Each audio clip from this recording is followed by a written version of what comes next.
Sprague for Homestead. So as you can see, I'm in front of the whiteboard today, so we're going to be talking a little bit about feeding hay for your rabbits and how that impacts your overall nutrition. So one of the biggest questions I get over and over again is, does my rabbit need hay every single day? The long and short answer of this is really no. We'll go over that in a minute of the times that they probably do. But overall, if you are feeding a complete rabbit feed, and if you look at the tags, they'll usually say, you know, if it needs hay with it or not. Most of them are a complete ration and therefore are formulated to not actually have hay. Remember, we've talked about this before, and I'm going to talk about this in an upcoming video, is most of the time in your breeding herds, you're going to run a 15 to 16% protein level.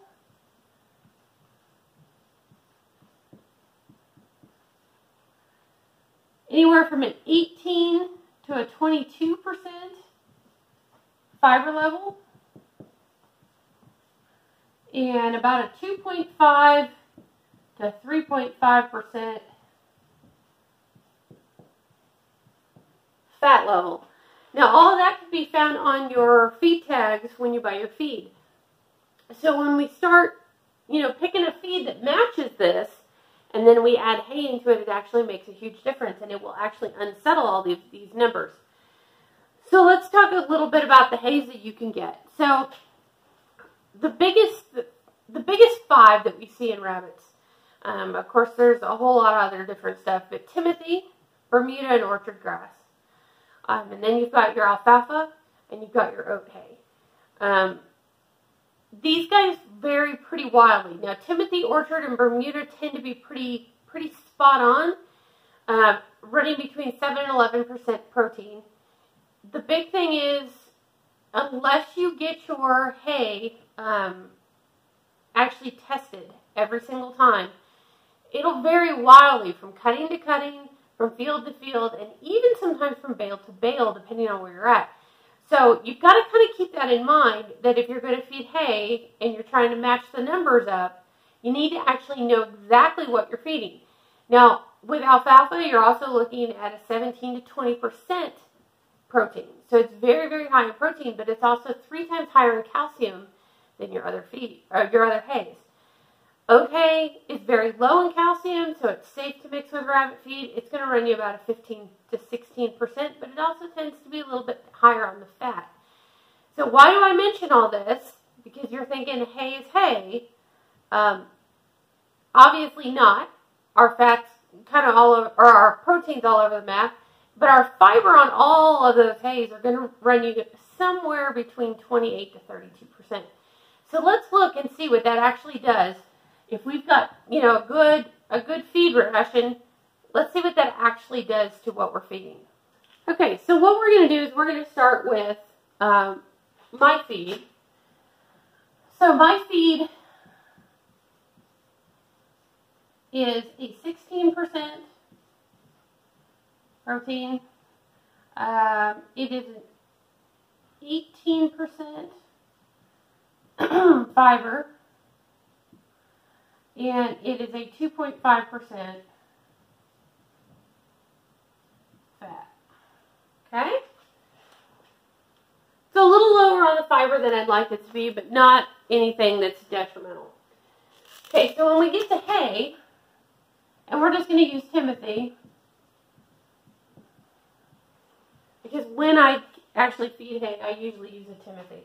So a Timothy, let's say, because it runs 7 to 11, I like to get a second cutting instead of a first cutting tends to be lower on the protein.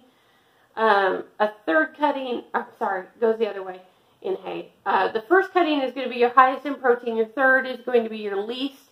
Here we usually get about 3 cuttings. So I like to pick the middle of the road one. So I look at about a 9% protein, give or take, depending on where I get it.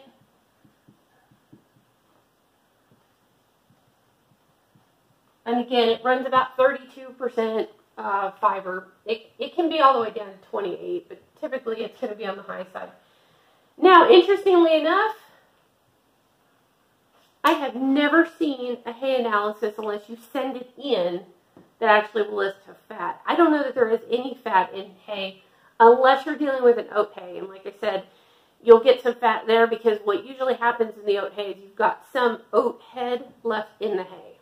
Okay, so if I'm feeding this to one of my breeding rabbits, and when we do hay or feed or anything, we're always talking about weight, not volume. That's how the feed companies figure it out, and it's actually probably the easiest way. So in most of your feed, it's going to tell you 1 ounce per pound of rabbit. So say we've got an 8-pound bunny. We'll put that note up here. So we've got an 8-pound rabbit. So say we're feeding 8 ounces of feed. Okay? What most people do is they feed 8 ounces of feed and then free choice hay. If we do that, we have no idea what we're doing.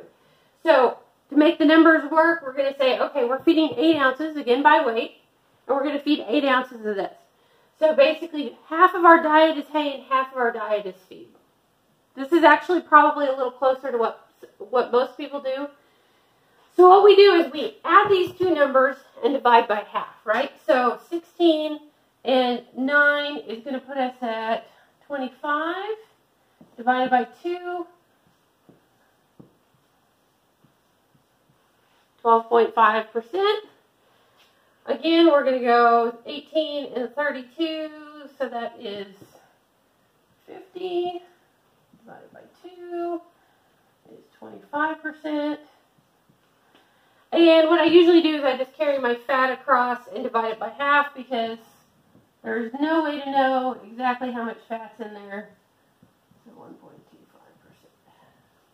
Okay. So, knowing what we like to do, roughly 16%, 20%, 2.5 to 3.5, does that look anywhere close to a balanced diet to you? When we start getting into this kind of stuff, and when I get a lot of people asking me about breeding problems in your rabbits, this right here is usually the culprit. You're feeding too much hay and you're dropping your overall nutrition. Now keep in mind that this is not even talking about minerals. The rabbit feed is formulated to be a complete feed, so this has everything that they need. I know I get this argument all the time of, well, rabbits are natural and 60 years ago they were eating all grasses. Well, they're not. We've domesticated them for, hundreds of generations now, and this is how they function, is off of feed. You can certainly transition them, but when you start having breeding problems, this is usually your culprit. Now, we've got a 12.5% protein level, so we don't really have what we need. And what this will actually do, you'll have a decreased libido in your males. Usually, if your females are conceiving, you're going to have small litters and low birth weight. So, you're not exactly helping yourself, especially if you're breeding for meat rabbits.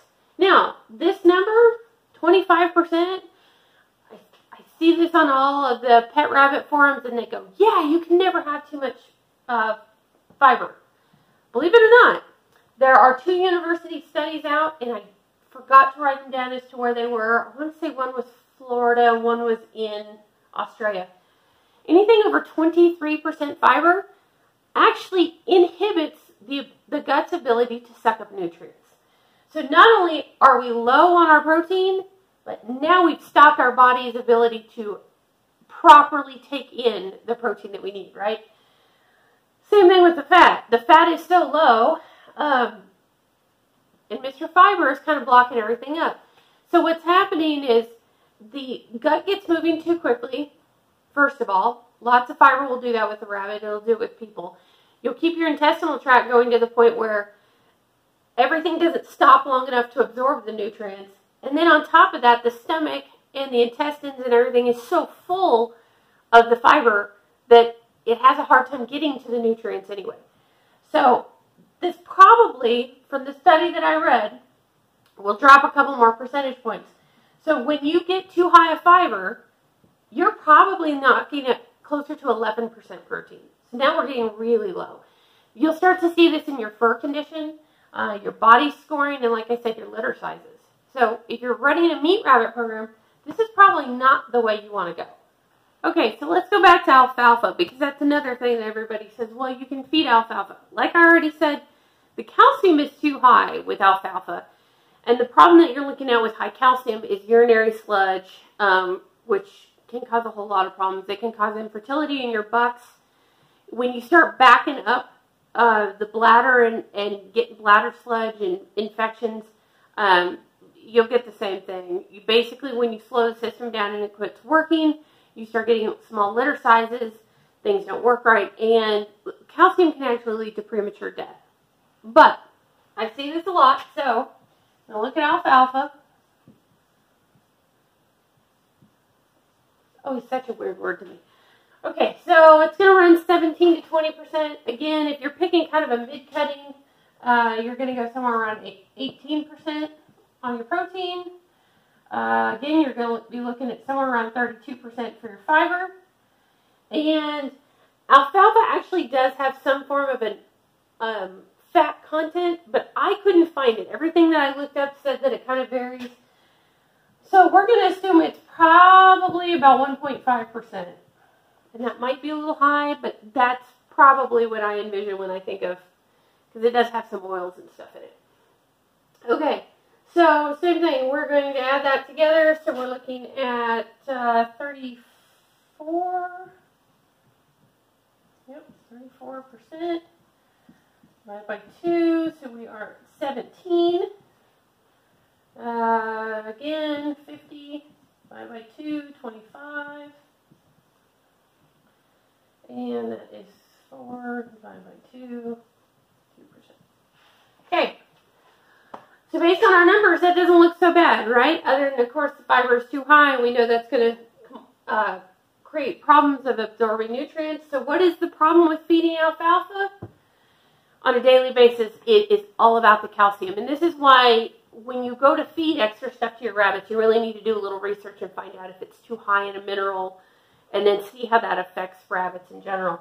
Because that is the big problem with alfalfa. Now, this is not so bad if you're feeding grow-outs. I like to kick a little alfalfa in when my does are lactating because they can utilize the extra calcium in their milk production. Never, ever, ever do I give alfalfa to bucks, with one exception. I'll use the little blocks if we're going to a show, and that just keeps them eating. Other than that, never. The calcium risk is not worth me impacting my breeding bucks and potentially having a problem down the road. For daily feeding, I think this is a no-fly. The calcium alone makes it just not worth doing. But again, it's totally worth doing in your grow-outs if they are all intended for the freezer camp. There's nothing wrong with kicking some alfalfa in there. Okay, so the question becomes, when is it okay to feed rabbits? Hey, there's only a few times. Okay, so like I said, alfalfa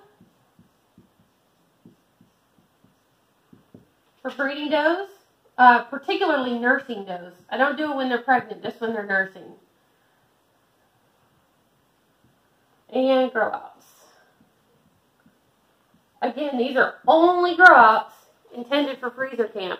You don't want to accidentally create urinary problems or bladder issues in anything you're going to keep long term. So you really don't want to do that. The other hays, if you're going to do hay like all the time, hay is great during molt.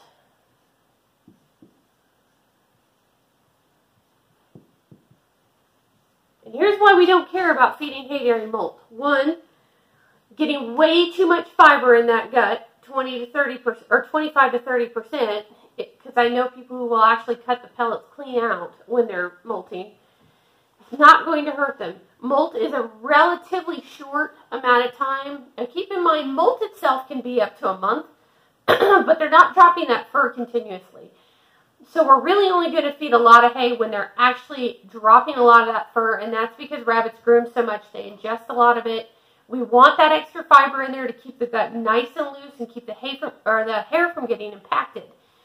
The other reason that's okay during a molt is not only are we trying to keep the hair from being impacted, we really aren't breeding through a molt. A lot of people ask me about this when we're doing the breeding calendar, and I always tell them, well, you're going to have to take a little time off for molt because most rabbits won't actually breed during molt. Most of the nutrients are tied up in growing a new hair coat.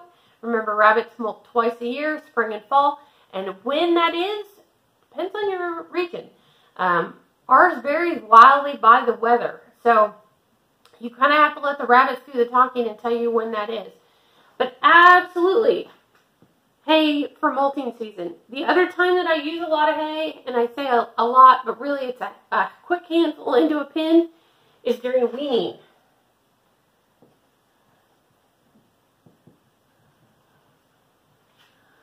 What tends to happen here especially is when you first move little rabbits over into their own pen or smaller groups, they have access to more feed. Now there's less sibling competition, they're not fighting mom for feed, and they tend to pick out a little bit. Not only that, but they can get a little bit of stress. So what that fiber actually does when we start feeding the hay, keeps the gut nice and loose. We don't have a lot of problems. It moves the feed through the intestines pretty quick. So they're not overdoing it on nutrients. And it gives them something to chew on.